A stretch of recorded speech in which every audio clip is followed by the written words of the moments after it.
또 두 번째 시간 시작하도록 하겠습니다. 자, 이제 오늘 제가 여러분들에게 드리고 싶은 말씀, 이제 영성 훈련을 이제 시작하셨는데, 뭐 앞에서는 뭐 영성의 원리, 뭐 기타 등등 이제 과정 이런 거 좀 말씀드렸고, 이제 구체적인 기도의 방법으로 들어가서 그래도 여러분들에게 어쨌든 이 영성 훈련을 하시면서 헛고생은 안 하시게 되겠다라고 하는 거가 이제 제가 좀 제일 많이 드는 생각이에요. 그럼 뭘 어떻게 해야 되느냐? 아주 원리와 이치로 들어가면 항상 간단해지고 단순해집니다. 하나님의 이 영성이라고 하는 거를, 특히 영성 훈련이라는 걸 제가 다시 말씀드리는데, 하나님과의 관계를 어떻게 하는 거요? 심화시켜가는 거다라고 이렇게 생각을 해보시자고요. 좀 다시 부탁드리는데, 가능하면 좀 카메라 좀 켜주세요. 켜주시는 거, 카메라 켜고 들으시는 거 여러분들에게도 도움이 됩니다.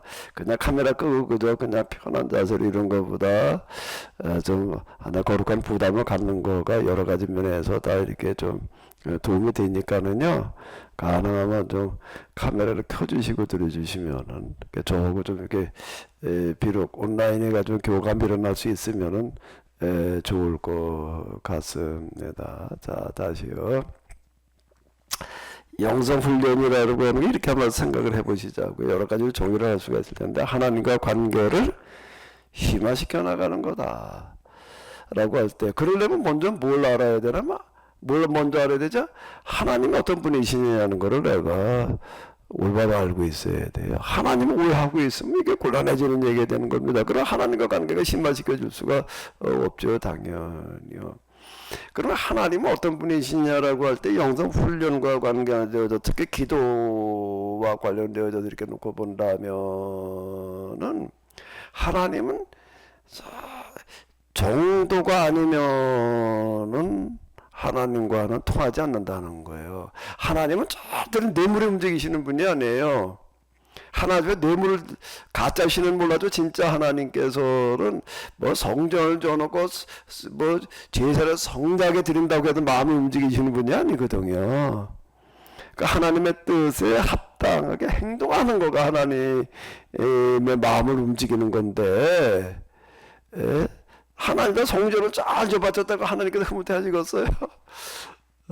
재물을 갖다 많이 드렸다고 그 우리가 생각하기에는 거지, 그거는 내가 생각하는 거지. 진짜 하나님도 그렇게 생각하실까라고 할 때는 다른 이야기이거든요. 그 하나님께서는 어떻게 생각하실까?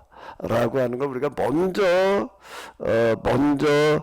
이제 생각을 해봐야지 되는 건데요. 하나님은 뇌물을 움직이시는 분이 아니고, 가면이슬에 쏘가 넘어가시는 분도 아니고, 뭐에만 움직이시는 분이라고요? 정도인 법이신 거예요. 법 그 자체이시다. 저도 하나님께다 법이시라고 하는 생각은 해본 적이 없었는데 하나님을 경험하고 나서 보니까 하나님은 법이시고 법대로이구나. 이런 거를 경험하게 됐었는데요.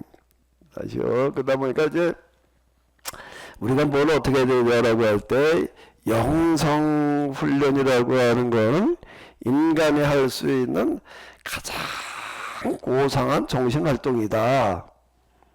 또 이렇게 이제 정의를 해보자고요. 하나님과의 관계를 심화시켜가는 거다 라고 하는 거고, 그 사람의 입장에서 놓고 볼 때가 하나님과의 관계 속에서 볼 얘기고, 사람의 입장에서 놓고 볼 때는 인간의 정신활동 가운데서 뭐요? 가장 고차원적이고 고상한 활동이라고 하는 겁니다. 그러면 이제 이걸 뭘 어떻게 해야 되느냐라고 할 때에, 진지한 물음과 뗄 수 없는 관계인 거예요. 저는 목회자로서 이제 몇 관에서 신학교 다닐 때 뭐 기타 등등 이쪽으로 얘기를 하니까, 그럼 목사님이니까 그렇지 뭐 목회자니까 그렇지, 그럼 나는 그냥 뭐 일반 평신도인데 그럼 난 뭘 어떻게 하라는 거야 라고 이렇게 생각되실 수 있지만은, 그동안에 많이 생각하셨고 나름대로 고민하셨겠지만은요, 이제부터 영성 훈련으로 들어갈 때 여러분들이 놓치지 말아야 될 심각한 물음은 뭔가 하면, 이 세상을 우리가 살아간다라고 하는 것 자체가 이게 보통 일이 아닌데, 내가 이렇게 존재하고 있다는 거, 이 세상에 지금 태어나서 살아가고 있다는 것 자체가 이게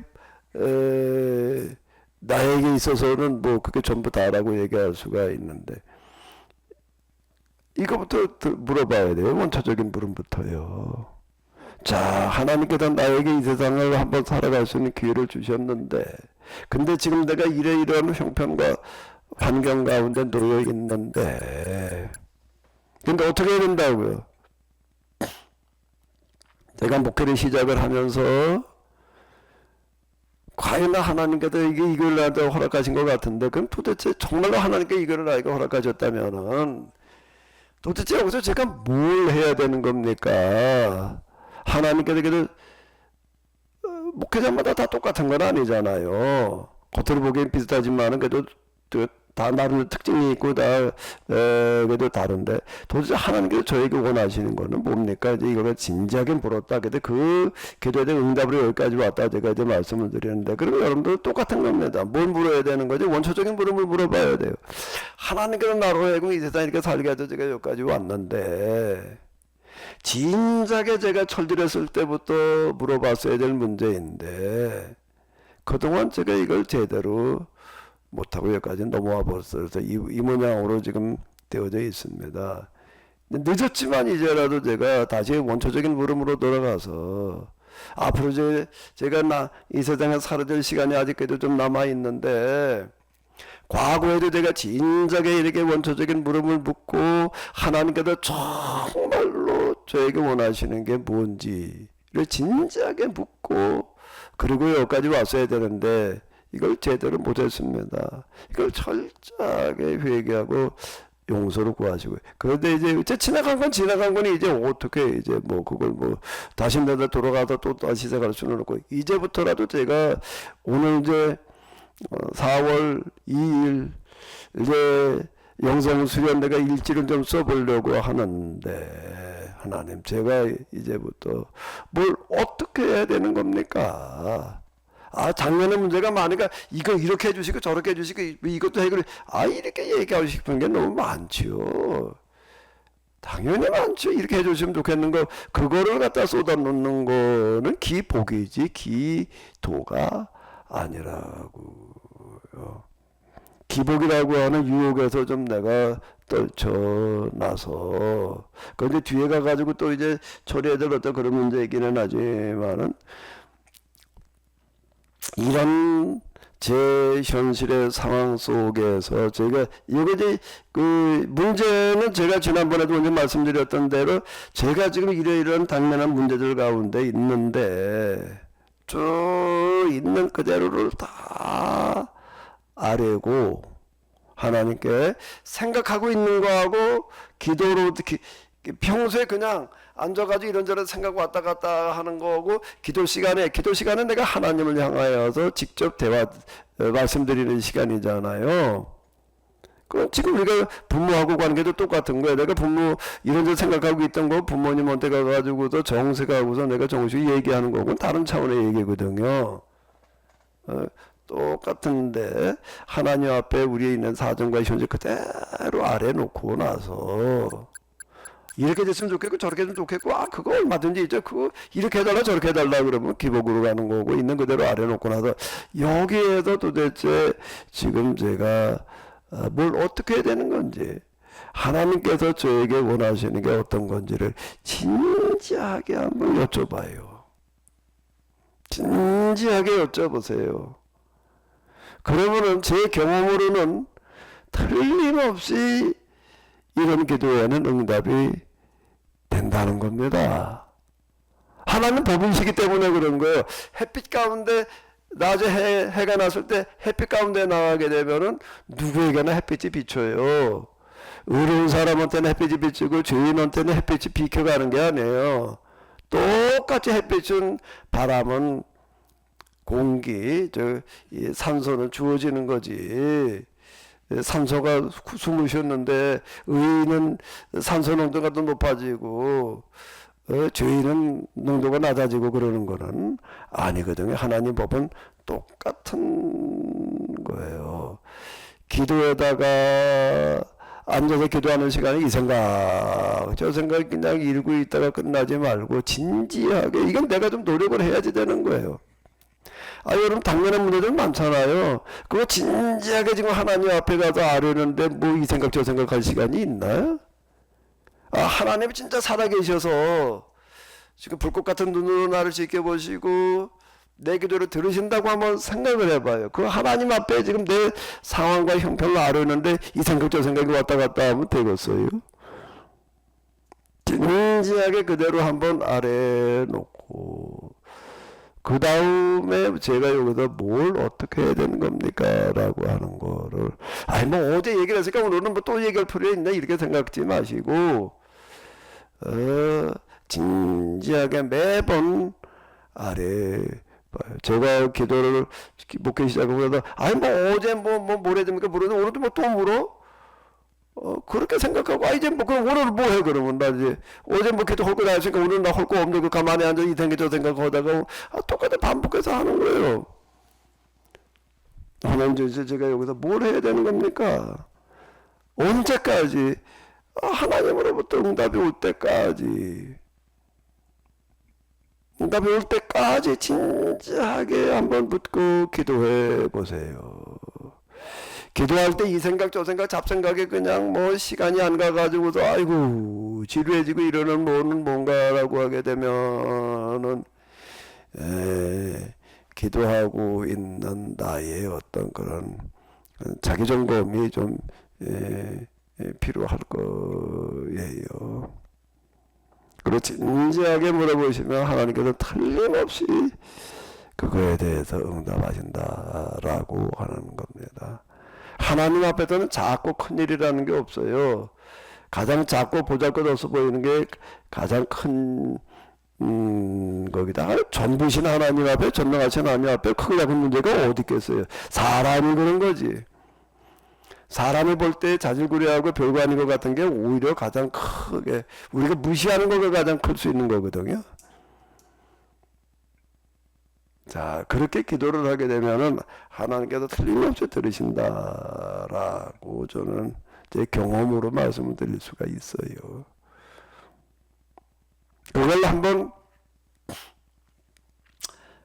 기도만 하고 끝나지 마시고 잊어버리면 뭘 어떻게 했는지 좀 메모를 해봐요. 일찍 양식 드린 거에다가. 그런데 중요한 거는 이때 내가 어떤 생각과 감정과 느낌이 들었는지, 그리고 어떤 판단을 내가 어떻게 했는지, 이런 것들을 적어 놓는 거가 굉장히 중요합니다. 그게 누적되다 보게 되면은요, 그러면은 아마 여러분들의 삶이 틀림없이 바꿔질 거예요. 어떻게든 그게 가능해지냐? 하나님께서 도와주시거든요. 틀림없이 거기에 개입하십니다. 응답하실 수밖에 없는 기도를 하면 돼요. 응답할 기도가 없어서 고민이신 하나님 앞에 응답하실 수밖에 없는 기도를 하시는 거예요. 진지하게요.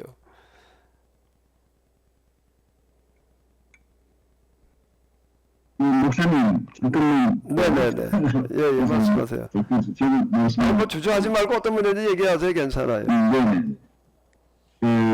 작고 큰 일, 하나님 앞에는 작고 큰 일이 없다. 저도 지금 그 생각에서 아까 처음에 본 시간에도 질문드렸었던 건데요. 각자에게 지금 뭐랄까 가장 절박하다 그럴까 좀 이렇게 기도가 되는 하여튼 뭐 그렇게 생각하는데, 정말 작고 큰 일이 없다 그럴 때에 우리 하나님의 나라와 그의 나라와 그 일을 구하라. 먼저 하나님의 나라와 그 일을 구하라. 그리하면 모든 것을 더하시리라고 했을 때에 오랫동안 지금까지도 그런 생각이 남아있는 것이, 하나님의 나라와 그 일은 큰 일이고 더하는 것은 자질구레한 내 일상이 내 필요다. 이렇게 생각을 하는데, 지금 하나님 앞에 자꾸 큰일이 없다 그 말씀은 예를 들어서 무슨 일제시대의 뭐 독립운동 큰 일이고, 그냥 생존을 위해서 막 하루하루 살아가는 작은 일이고, 그게 아니라는 것 비슷하게 지금도, 일상에서 지금 그 자녀와의 문제 때문에 정말 이렇게 하나님 앞에 나갈 수밖에 없는, 또는 그 한나처럼 그렇게 그냥 하나님 앞에 쏟아나올 수밖에 없는 그런 게 있지 않습니까? 그럴 때 그걸 가지고 어떻게 기도하느냐, 이게 중요한 거라는 말씀이신지. 예. 자, 이제 그거도 제가 좀 뭐 그냥 뭐라고 얘기하는 것보다 실예를 들어가지고 말씀드리는 게 조금 아무래도 이해가 쉬우시겠지요. 자, 그러면 이제 다시 그걸 가지고 제가 말씀드리게 되면은 제가 여기 내려와가지고 여기 내려와가지고서 이렇게 조금만 뭐 움막 하나 짓느라고 참 쉽지 않았습니다. 여러 가지 면에서 쉽지 않았는데요. 지금도 이렇게 돌이켜 놓고 보게 되면은 제가 그 생각이 많이 들어요. 야, 이건 정말 하나님 은혜로 가능했다. 여기에 여러 가지 그 위기의 순간들이 참 많았는데, 위기의 순간이라고 하는 거가 뭔가 이런 거 하다가 사고 하나 나게 되면 이거 뭐 꼼짝 못 하는 거예요. 이것도 이제 뭐가 어떻게 여기 전나면 제가 어떤 업자에게 그냥 맡겨가지고 그 업자하고 계약을 해가지고서 얼마 계약해서 그냥 업자에 맡기고 난 그냥 건축주로서 남아있는 게 아니라 내가 직접 직영을 했어요. 직영을 했다는 거는 무슨 얘기가 되는가 하게 되면은 사람 팀들 불러서 일 시키는 거 뭐 자재 하나 주문하는 거 다 내가 해야 된다는 거, 업자가 해줄 일 내가 직접 해가면서 한 거. 예. 노가다 팀들 불러가지고 일 부리는 거 그건 만만하지 않아요.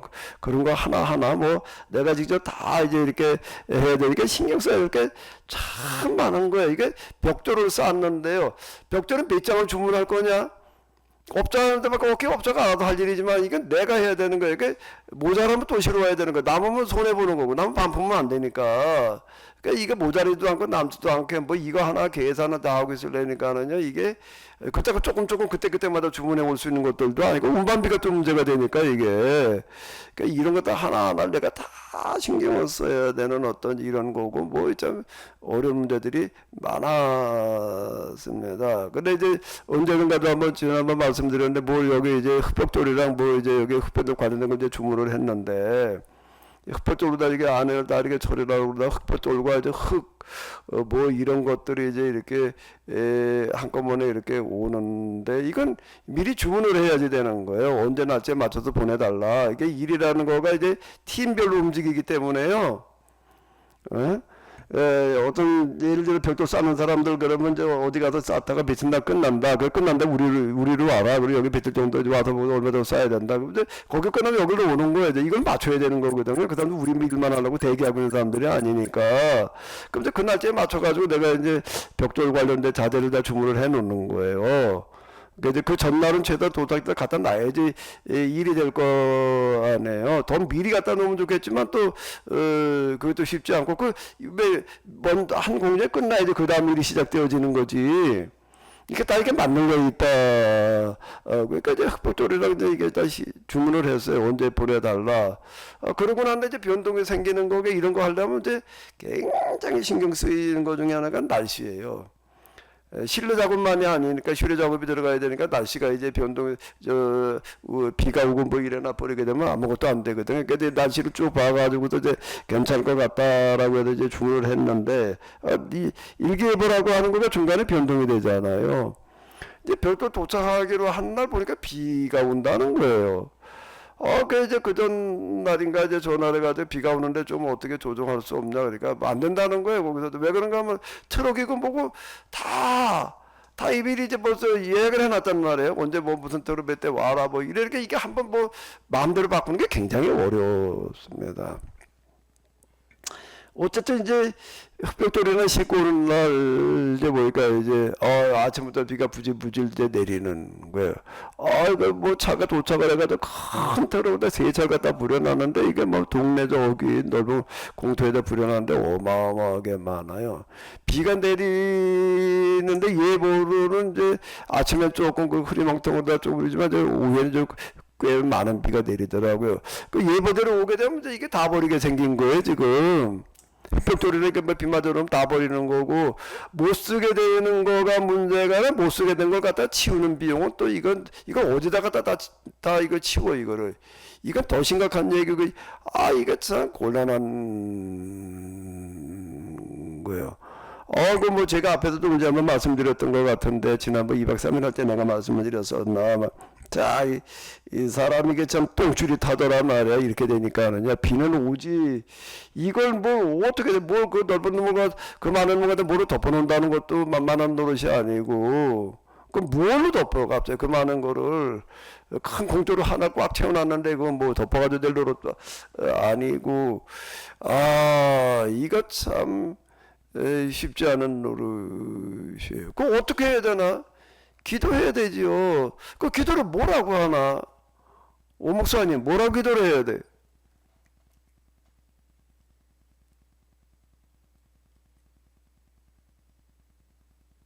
집중하지 못했습니다.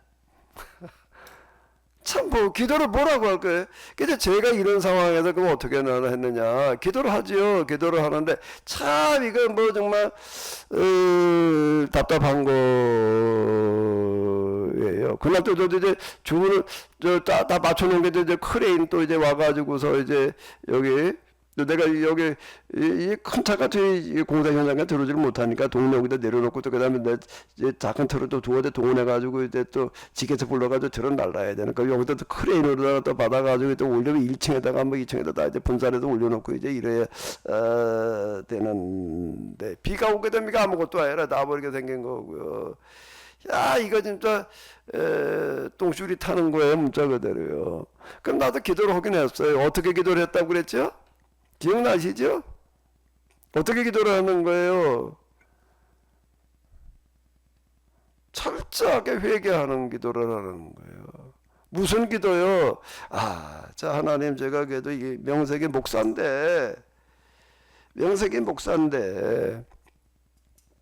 목사는 그래도 뭐 제가 늘 얘기한다. 하나님 앞에서 뭐 어쩌고 저쩌고 해야 될 또 그런 데인데, 근데 내가 지금 이제 이 집을 짓느라고 이래가지고 내가 또 몇 장 실어다 놓은 거 가지고도 나는 이렇게 지금 다급해가지고 이러고 있는데, 이게 똥줄이 타고 있는데, 그런데 세상에는 지금 이 시간에도 내가 당면한 문제가 이거보다 더 심각한 문제에 부딪혀가지고서 그러고 있는 사람들이 얼마나 많은데, 굶어 죽어가는 사람들도 있고, 전쟁 때문에 지금 뭐 이러는 사람들도 있고, 내전, 그 내전이라는 거, 그 사람 참 그 비참하게 만드는 거더라고요. 이게요, 내전 그 아프리카 이런 데 이렇게 보게 되면은요. 정말 대멸종의 위기 뭐 어쩌고 저쩌고 맨날 이렇게 떠들고 그러고 있었는데, 내가 딱 그 상황이 돼서 놓고 보니까는요, 야, 내가 뭐 대멸종의 위기가 어쩌고 저쩌고 떠들고 내가 이렇게 똥줄이 타본 적이 있나? 없더라고요. 이렇게 내가 다급해져 본 적이 없는 거예요. 그래가지고 내가 뭘 했나 하면 기도하긴 하는데, 이렇게 기도하는 게 하나님. 참, 난 목사는 뭐 무슨 놈은 목사, 나는 목사도 아니고, 목사라는 이름과는 나는 저저가 다 붙일 수도 없는 자입니다 말이에요. 그 지금 세상에 대멸종 어쩌고 떠들면서 참 뭐 떠들고 나름대로 기도를 하고 걱정한다고 했지만, 내가 지금 흑백도 몇 장 갖다 놓고 이제 비 올까봐 이러고 있는 것만큼 내가 이렇게 다급한 마음으로 절박한 심정으로 내가 기도해 없더라고요. 내가 앞만 봐도. 그래, 나는 자격이 없는 자이지요. 자, 나를 목사라고 하는 이름에 걸맞지도 않고 나는 대책 없는 자에 불과합니다 말이야. 입만 살아가지고서 뭐라고 세미나에서 뭐 어쩌고 떠들고 했는데 다 순 가짜였고 거짓이었습니다. 자, 이 죄인을 용서해 주시옵소서라는 말이 안 나와가지고, 자, 불쌍히 여겨 주시옵소서. 하나님, 나를 내 죽어 마땅한 자입니다. 자, 비가 그냥 부질부질 내리는데 비마다 가면서 나는 진짜 그러고 기도를 했어요. 근데 어떻게 비가 오는 동 마는 동 하다가 그냥 넘어갔어요, 그날이요. 그 넘어간다면 어떻게 해야 되나? 그래도 하나님께서 내 기도 들으셔도 오늘 비가 안 오게 해주죠. 그래야 되나? 나는 감히 그 생각 못 하는 거예요. 나는 그날 하나님께 도와주셔서 비가 오고 막 쏟아진다고 그러다가 오다가 관뒀어. 나는 그런 생각을 아예 자체 안 가져. 그 생각의 처리가 문제예요. 오늘 그래도 내 기도 들으니까 하나님께 도와주셨어. 이렇게 생각하면 안 되지. 하나님, 나는 감히 하나님께서 이렇게 은혜를 베풀실 만한 자가 못 됩니다. 저는 그저 내가 무슨 대단한 집 짓는 것도 아니고 하나 어떻게 집 짓는 거 이거 가지고 하나님께 도와주셔가지고 올 비를 안 오게 해줬다고 어떻게 그걸 생각을 하냐고. 내가 그걸 받아들여. 그런 생각이 당연히 들고 내가 하나님 앞에 감사의 고백이 되지만 하나님께도 오늘 하루 비를 먼저 감사합니다. 근데 내가 그렇게 내가 하나님 오늘 비가 오면 감사 이렇게 내가 기도를 하는 게 아니에요. 하나님께서는 저에게 이렇게 은혜를 베풀 자가 저는 못 됩니다. 나는 그저 죄인일 뿐입니다. 이렇게 기도를 하는 거지. 그러니까 하나님께서 이 자식 기껏 도와줬더니만 고맙다고도 안 해. 그러실까? 내가 어떻게 내가 무엇길래 내 기도에 하나님께서 그래 비를 멈춰 주신다? 그건 말이 안 되는 거지요. 이렇게 처리를 하자는 거예요. 하나하나를요. 여러분들이 이제 당면한 문제들 많으실 거예요. 다급한 문제들이요. 기도를 해야지요. 근데 기도를 해야 되는데 기복신앙식으로 기도할 수가 있습니다. 이건 이렇게 해결해 주시고 저렇게 해주시고. 그런데 그게 좋은 부분이 되는 거예요. 하늘에 계신 하나님께서 우리의 마음과 심정, 내가 뭐가 필요한지 먼저 아신다고 그랬잖아요. 자, 있는 사정 그대로 알아요. 하나님, 제가 죄인 게 이러합니다 말이야. 근데 난 이거 하나 가지고 내가 지금 견딜 수 없어가지고서 뭐 어쩌고 저쩌고 우울증이 뭐가 어쩌고 이러고 있는데, 근데 세상에는 나와는 상관없이 정말 이런 거와는 비교가 안 될 만큼 어려운 문제를 겪고 있는 사람들이 수두간다는 그들에 대해서, 그들의 아픔에 대해서는 내가 한 번도 내가 제대로 느껴본 적도 없고, 진지하게 그들의 문제를 가지고 내가 고민해 본 적도 없고, 이런 자를 뭐라고 그래야 되나? 용서해달라고 그래야 되나? 나 이런 데에 불과, 기도를 이렇게 그거 하시면 돼요.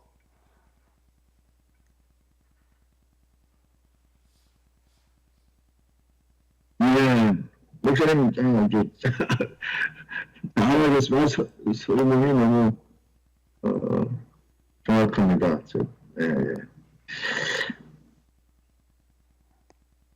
기도를 우리가 그냥 아주 좀 열심히 한다고 해가지고 응답된다라고 이렇게 생각하게 되면 곤란한 얘기가 되는 거고요.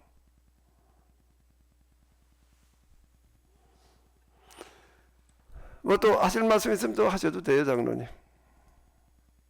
본인들 계속 하시고 그 질문은 아주 답을 잘 해주셔가지고 예. 네, 우리 김유 장로님 하실 말씀 있으신가요? 예, 제가 좀 여쭤보고 싶은 건, 아까, 저 1차 시에 마태복음 6장 말씀에서 그 나라와 그 의를 구하라 이렇게 말씀하신 그 부분에서 그 나라는 하나님 나라인데, 그 다음에 그 의를, 그 나라의 의죠. 그 하나님 나라의 의. 다시 말하면 이제 어떻게 보면 공의로 해석이 되겠죠. 공의. 그 구약 그 선지자들이 얘기했던 그 공의. 네네. 영문으로 보니까 저스티스로 나옵니다. 흔히 우리가 저스티스를 정의라고 번역을 하거든요. 예. 근데 여기서는 성경에서는 공의로 번역을 하고 있더라고요. 네네네. 그리고 그다음에 아모스서에서도 말씀하신 공의와 정의를 동시에 얘기를 해요. 네. 아모스서에서. 예. 그런데 그러면 공의는 뭐고 정의는 뭐냐? 그러니까 지금 여기 성경에서 해석된 대로 얘기하는 겁니다. 예. 그 나름대로 저도 찾아봐서 보니까 뭐 이제 헬라 히브리어로 미슈타트 그다음에 뭐라고 체다카 네. 이렇게 번역도 하고요. 네. 어쨌든 이게 좀 그 애매한데 어쨌든 뭐 공의가 저스티스로 이제 번역이 돼가지고 뭐 그건 하나님 나라의 의. 그래서 어떻게 보면 하나님의 그 속성이라고 말할 수도 있고, 그러면 정의를, 그러니까 지금 그 영어로 또 번역을 하게 되면 뭐 라이티오스니스, 그게 이제 정의로 번역이 됐더라고요. 공의는 저스티스로 번역이 됐고요.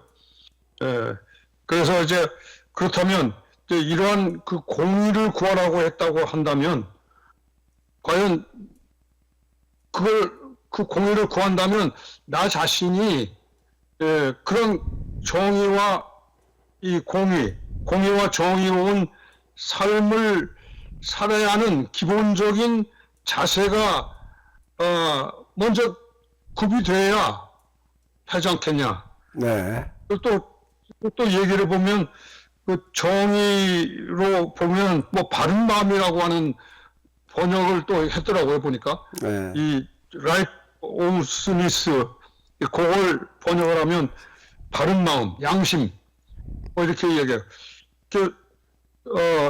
요즘 또 정치가들이 또 그런 얘기를 합니다. 양심이 지금 사라진 시대다 뭐 이렇게 얘기를 하고 양심에 대해서 말을 많이 하고 지금 그래서 지금 어떤 철학자는 양심을 가지고 상식과 양심을 가지고 뭐 책을 써낸 것도 있고요. 그래서 제가 지금 그거에 대해서 얘기를 하고 있는데 지금 우리 캐노시스 영성에서는 그러면 이 하나님 나라의 그 의의를 어떻게 정의해서 말 그대로 정의하죠. 정의해서 어떤 그런 기본 자세를 가지고 기도를 해야 되지 않겠냐 하는 것이 이제 하나의 여기에 우리가 추구해야 될 그런 문제점이 아닌가 하는 생각이 들어서 지금 여쭤보고 싶습니다. 왜. 구체적으로 어떤 마음의 자세를 갖고 해야 됩니다. 요즘 AI 시대가 돼가지고서요. 성경에서 얘기하는 공의와 정의가 구체적으로 어떤 뜻인지 좀 구체적으로다가 원어를 가지고 설명을 해줘 뭐 이런 식으로 하면은요 아마 기가 막히게 뭐 다 설명을 해 줍니다. 이제 모든 길은 다 AI로 통한다. 뭐 이제 이렇게 얘기를 할 수가 있는데 뭐 구태 이제 금방 이제 원어다가 뭐 이제 열거해 주셨는데 공의와 정의를 얘기하려고 조금 이제 차이가 나는 부분도 아마 있을 수 있을 거예요. 그런데 이제 누가 마태복음 6장 33절에서 말씀하신 하나님 나라와 그 의를 먼저 구하라라고 해야 돼. 하나님 나라 그 의라고 얘기를 할 때는 나도 이게 참 어렵더라고요. 이해를 한다는 거가요. 하나님 나라와 그 의라고 하는 거가 뭐지? 하나님 나라 그 의, 뭐 원어로다가 보게 되면 뭐 어쩌고 저쩌고 얘기를 하는데 그거 가지고도 딱 납득이 그렇게 되지를 않고 그런데 이제 시간이 지나가면서 어떻게 율법을 다시 해석해 나가고 그러면서 이제 쭉 이렇게 보니까 이렇게 봐야 되지 않을까 싶어요. 너희는 먼저 하나님 나라와 하나님 나라가 이 땅에 임해서 그 의라고 하는 거는 하나님의 통치가 실현되기를 구해라. 하나님 나라가 임한다라고 하는 거를 하나님 나라가 임한다 이렇게 얘기를 하게 되면은 이게 막연한 얘기가 됩니다. 아니 하나님 나라가 임한다는 게 뭐가 어떻게 된다는 게 우리의 마음속에 하나님 나라는 여기 있다 저기 있다 것이 아니라 뭐 너희 마음속에 있는 이라 그 마음속에 하나님 나라가 임한다는 건가? 그 마음속에 하나님 나라가 임한다는 게 구체적으로 뭐가 어떻게 된다는 거예요? 그 하나님 나라 그냥 마음속에만 임하는 거고 이 세상 현실에는 그러면 뭐가 어떻게 된다는 건가? 사실 이런 문제가 이제 계속 꼬리를 물게 되는데요. 제가 이해하는 바로는 그 구절 하나님 나라 그 의를 구하라는 걸 저는 이렇게 얘기를 하고 있어요. 하나님 나라가 이 땅에 임해서 하나님의 통치가 구체적으로 실현되어지게 해라. 하나님 나라의 통치라고 하는 거가 임하는 거에 첫 번째 대상은 정치 분야예요. 정치 경제 분야거든요. 정치와 경제 분야에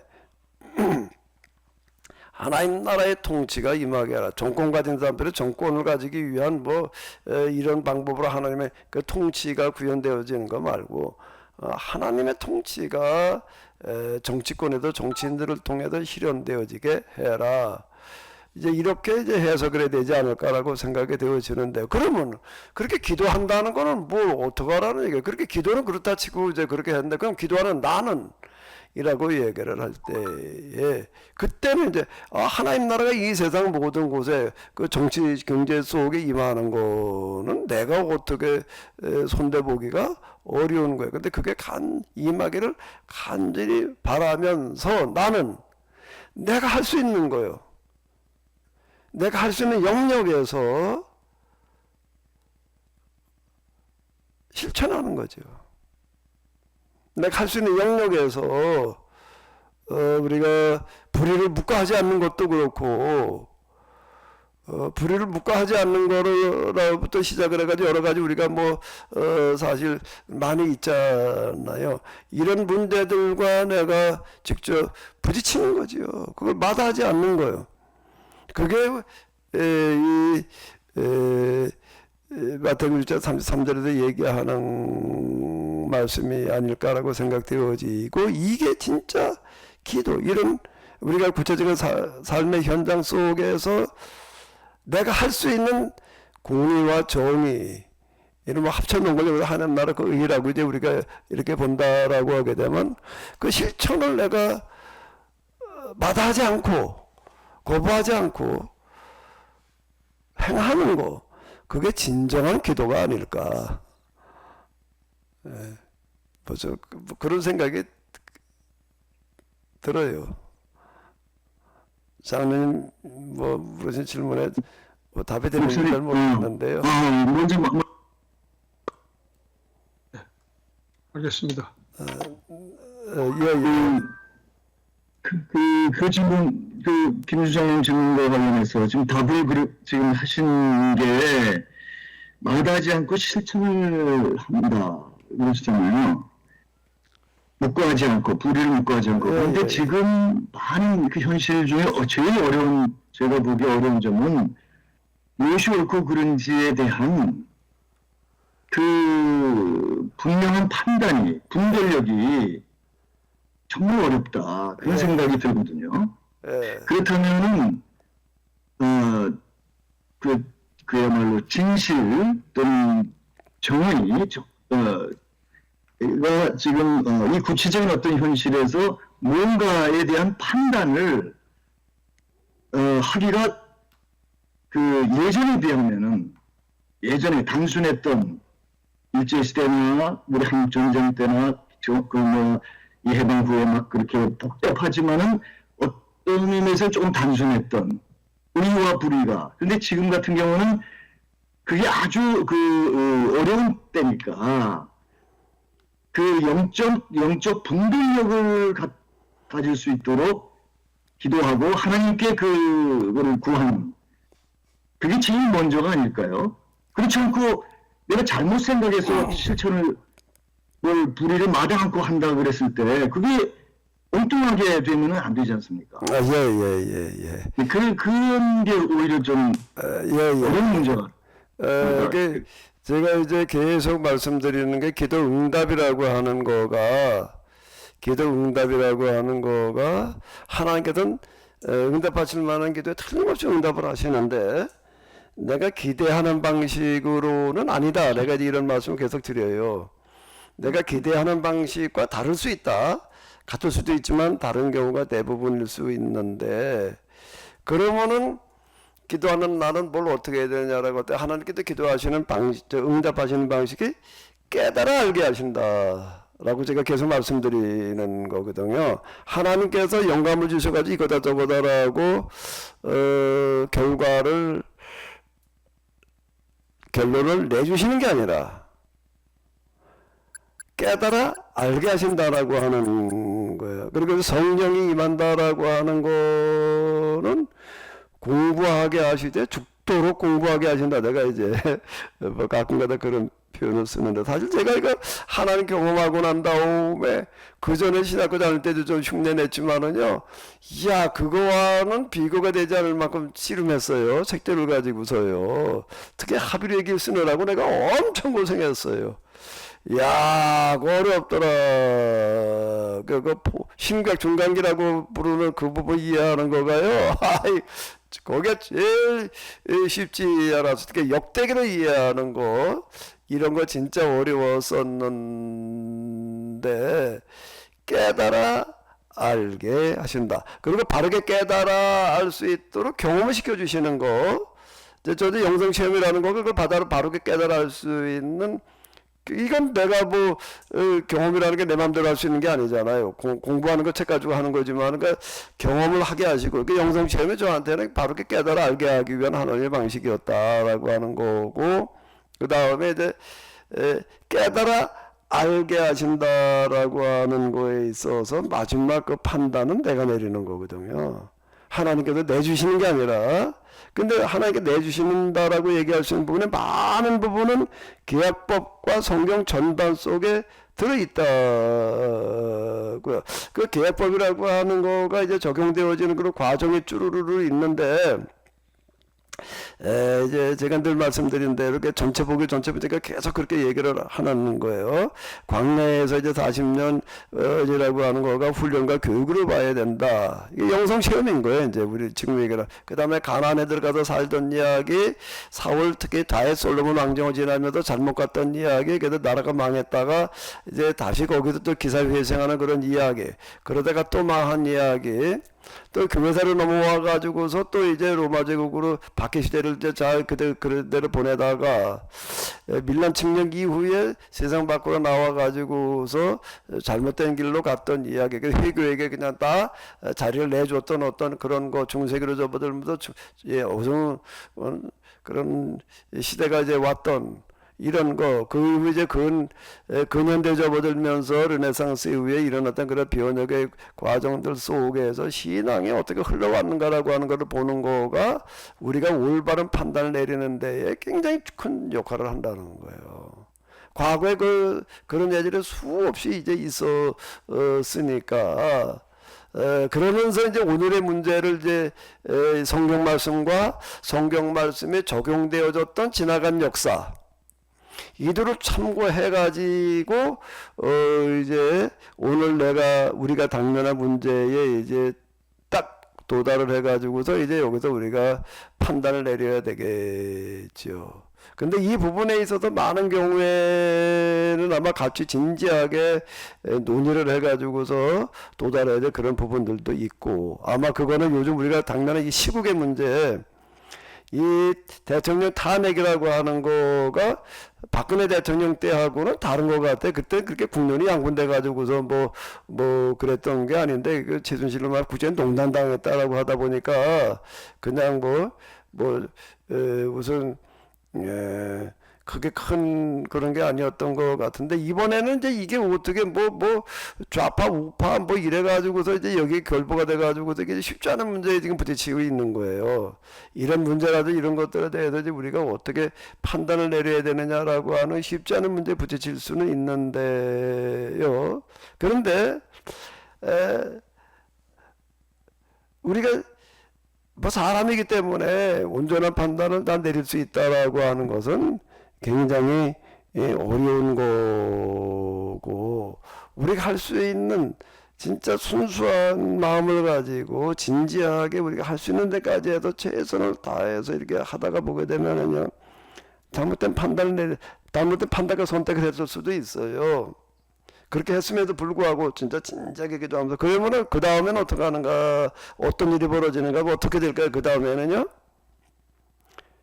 깨닫게 해주십시오. 하나님께서 우리의 네. 형편과 사정을 중심을 보시고 더 좋은 길로 인도하신다라고 하는 겁니다. 더 좋은 길로. 제가 이제 뭐 계속 제 경우 들어가지고 말씀을 드리는데, 어떤 상황에서 나는 이렇게 생각하고 이렇게 예상을 했는데 한 번도 맞은 적이 없다. 근데 계속 내 생각대로 되어지지는 않더라. 나는 이렇게 이해하고 이렇게 판단을 내려도 이렇게 한 거예요. 그랬는데 돌이켜놓고 보니까 아닌 거예요. 그런데 하나님께서는 항상 그거를 더 좋은 길로 인도해 주셔서 여기까지 왔다. 되게 이렇게 계속 말씀을 드리는 게 이제 바로 이걸 얘기하려고 그러는 건데요. 우리가 할 수 있는 범위 내에서 최선을 다하려고 하다가 보게 되면은, 그런데도 불구하고 우리가 잘못 생각하고 잘못 판단할 수도 있어요. 그런 경우에는 하나님께서 오히려 그걸 더 좋은 길로 인도해 주신다라고 보면 되지 않을까 싶어요. 예, 우리가 사실 판단하기 쉽지 않은 문제들이 우리 주변에 많이 있거든요. 그때 우리가 진지하게 같이 이제 서로 의논해 봐야 될 문제 같은 거 의논하기도 하고, 그러면서 우리가 하는 데까지 해보는 거죠. 뭐. 우리 할 수 있는 데까지 하다 보면 진인사 대천명이 게 영성의 원리인 것 같아요. 진인사 대천명. 그런데 이런 상식의 발견이 참, 상식과 속장의 발견이, 거기가 결국은 마지막이다, 이런 생각도 가끔 하게 되는데요. 예, 아멘. 목사님 정말 이 일을 제가 고민하고 생각할 때마다 목사님께서 처음부터 얘기하셨잖아요. 쉼표다. 마침표가 아니고. 예. 너무 중요하고, 실천하기는 어렵지만, 우리의 마음에 확신이 들지만, 그거는 내 생각이고, 지금 제한된, 나름대로 진지하게 고민하고 알아보고 해서 판단이 섰지만, 그렇지만 어디까지나 하나님 앞에서는 쉼표 아닙니까? 예. 그리고 지나고 나면 이게 내가 잘못됐을 수도 있는 거니까. 그러니까 나의 생각과 나의 판단과 나의 지금 어떤 감정과 나의 여기에 겸손해야 된다. 예, 하나님 예, 앞에서는. 예. 이거는 언제든지 잘못될 수 있으니까. 예. 그게 그런 자세 너무 어렵지만, 그래도 목사님께서 쉼표라는 말로 이렇게 딱 계속 강조해 주시기 때문에 너무 중요한 것 같습니다. 네네네. 네네네. 요즘 뭐 지금도 이 얘기가 나왔으니까 이제 조금 더 말씀을 드리게 되면, 우리가 지금 현재 이 전국을 두고서 양쪽으로 지금 나뉘어져 있잖아요. 나뉘어져 있는데 우리 교인들, 기독교인들도 지금 양쪽으로 나뉘어져 있다. 그래서 제가 정말 안타까운 거는, 이제 극우라고 얘기하는, 우리가 일반적으로 이렇게 얘기하는 그 목사님들, 뭐 교인들이 있어요. 그분들 보게 되면은 정말 나라 걱정을 하는 거예요. 정말 나라 걱정을 하고, 이제 금식하면서 기도하고, 뭐 그러고 있단 말이에요. 진짜 그런 거예요. 그분들 이렇게 보게 되면은요, 이대로 가다가는 그냥 이게 나라가 다 이제 공산화되어져 갈고 작용화되어져 갈고, 진짜 이 사람들은 아주 그거 가지고서 정말 걱정들을 하는 거예요. 근데 또 반대편에서 보게 되면은 또 이 사람들도 진짜 이게 지금 이 파면되지만 안 된다는 이런 생각을 가지고 또 정말 단식하면서 진짜 나라 걱정하면서 기도하는 거예요. 정말. 근데 참 이런 딱한 노릇이 있나. 무슨 여기에 뭐 여러 가지 정치적인 이해관계 때문에 그러는 사람도 있기도 하겠지만은, 진지하게 양쪽에서 보게 되면 정말 나라 걱정 때문에 잠 못 이루면서 그냥 또 고민을 하고 그러고 있거든요. 이걸 어떻게 해야 되냐.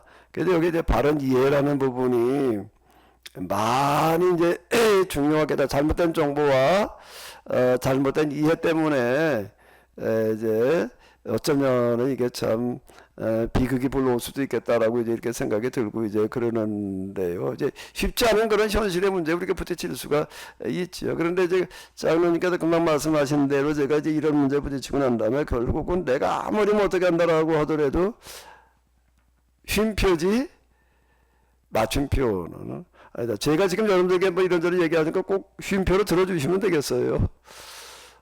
틀림없는 정답이다가 아니고요. 그런 건 없고 그건 하나님만의 정답이신 거고요. 제가 생각하기엔 여기까지라고 하는 거예요. 그런 바 표현을 제가 혹시 안 쓰고 있더라도요. 그렇게 들어주시면 되겠어요. 네, 감사합니다. 목사님. 예, 그럼 이제 조금 더 가보겠는데요. 이미 뭐 앞에서도 그렇고 전에도 제가 뭐 누차 이렇게 말씀을 드렸는데 저도 이게 영성의 길을 가면서 여기는 특별한 길이다, 특별한 세계다 이런 생각을 가지고 이제 갔습니다.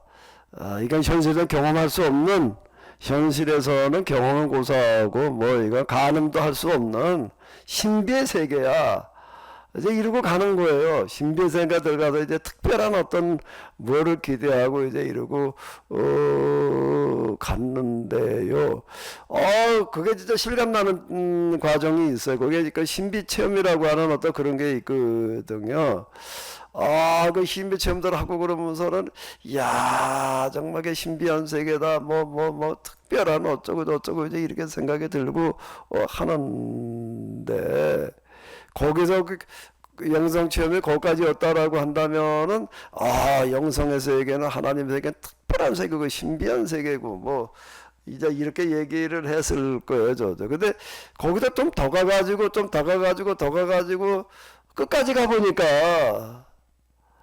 끝까지 가보니까 결국은 어디가 되는가 하면 내가 출발한 자리가 도착점이더라는 거예요. 도착점 나오고 반대편 어디에 서 있는 줄 알았더니 시작과 끝이 다른 줄 알았더니 시작과 끝이 하나더라. 이게 제가 이제 너무 놀란 거예요. 영성 체험에 저기 어디 신비한 세계에 가가지고 뭐 하나님과 함께 일치, 뭐 완성, 합일하 이럴 줄 알았더니 내 출발 지점으로 돌아왔는데 내가 무슨 특별한 어떤 사람이 되어서 돌아온 게 아니라 출발할 때 사람 그 모습 그대로로 돌아오는 거예요. 이게요. 특별한 사람이 되어도 금이 환영하는 게 아니고 출발할 때 그 모습 그대로더라는 거예요. 금이 환영을 했으면은, 이야, 영생의 세계를 경험하고 왔더니 말이야 이렇게 됐어 이럴 텐데, 아닌 거야. 똑같은 거예요. 제가 뭐라고 얘기를 했는가 하면, 그래서 제가 뭐라고 그랬죠? 영성의 세계는 영원한 초보, 영원한 출발이다. 항상 나는 이제 완전 초보이고 완전한 출발 지점에 더 있다고 생각을 해야지 된다라고 제가 이제 이렇게 말씀을 드리고 그랬었는데, 이걸 경험을 하면서, 야, 영성의 세계, 하나님의 세계는 특별한 세계야.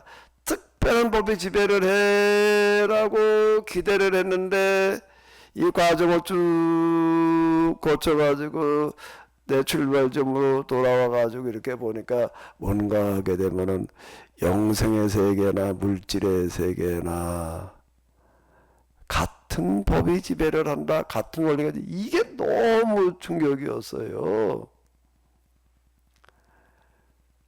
그래, 이걸 어떻게 이해를 해야지 되나. 그 무에 이르는 경험도 그렇고요. 이게 정말 혼란스럽고 힘들었습니다. 이걸 정리해 나가는 어떤 이런 거 봐요. 근데 이제 제가 이거를 정리하는데, 영성의 이런 원리를 정리하는데 결정적인 도움을 준 거가 뭔가라고 하게 되면은 물방울이에요. 물방울. 이슬방울 있잖아요. 이슬이 좀 많이 내린 날 이렇게 보게 되면 아침에 해 뜨기 전에 나가면은 풀리파리에 물방울이 이렇게 맺혀 있어요. 풀리파리에 물이 묻어 있을 때가 있고요. 그럼 이제 대충 이슬이 왔을 때고, 진짜 많이 왔을 때는 어떻게 되는가 하게 되면 풀파리 끼워진 데 끄트머리에 물방울이 맺혀 있을 때가 있어요. 맺혀 있을 때 물방울의 모습인데, 묻어 있을 때는 그냥 묻어 있으니까 그냥 묻은 거고, 그 모습이 어떻죠? 동그란 거예요. 그 풀리파리에 이슬 많이 오면 나가서 한번 보세요. 햇빛이 비치게 되면 이게 또 반사가 돼가지고서요, 이게 저거 무지개 색깔을 띠고 있기도 하고 그래요. 그게 저한테 이제 뭔 역할을 했나 하면은 하나의 어떤 뭐 유레카와 같은 역할을 한 거예요. 아, 이 물방울이라고 하는 거가, 물이라고 하는 거가 영성의 원리를 그대로 반영을 하는 거로구나. 그래가지고 제가 이슬방울에다 비로소 뭐를 착안해냈는가 하면 구의 원리, 구의 원리라고 하는 거를 이제 착안을 하게 되어졌고요. 뭐 제가 그냥 대충 알고 있는 상식으로 이렇게 놓고 보니까 지구도 구잖아요. 태양도 구고 석음주의 목도 천운명 달도 그렇고 구하는 게 없는 거예요. 거기 조그만 이런 것들 뭐는 몰라도 그래도 어느 정도 규모를 가진 석음주의 목도 천운명 이 정도 불리는 이런 규모의 행성들은 다 구로 되어져 있거든요. 그리고 물리학에서 얘기하는 걸 보게 되면 우주 자체도 구고 구하는 게 없는 거예요. 그 다음에 미립자의 세계로 들어가서 보게 되면 결국 어디에 도달을 하는가 하면은 다 구로 되어져 있다. 구의 형제를 띠고 있다라고 하는 거예요. 그래서 제가 이제 곡선적인 사고라고 하는 말을 제가 이제 만들어서 쓰게 된 거예요. 영성의 세계를 비롯해서 이 세상은 다 곡선이 지배한다. 구로 만들어져 있기 때문에 구이기 때문에 직선은 없는 거예요. 직선은 생각 속에서나 있는 거지 실제로는 다 곡선이지 직선이라는 건 없다. 그러니까 생각도 우리가 이제 곡선으로 바꿔야 된다. 그러면서 제가 이제 비로소 이해하게 돼 예수님께서 말씀하시는, 그러니까 요한계시록에 나와 있는 알파와 오메가, 처음과 나중 시작과 끝이라고 하는 그런 게, 야, 이게 영성의 원리이고, 나는 그게 그렇게 큰 말씀인지를 몰랐어요. 알파와 오메가라는 말씀이요. 처음과 나중 시작과 끝이라는 이 표현이 그렇게 대단한 건 줄 몰랐는데, 야, 이게 영성을 비롯한 세상 모든 만물의 원리와 이치로구나.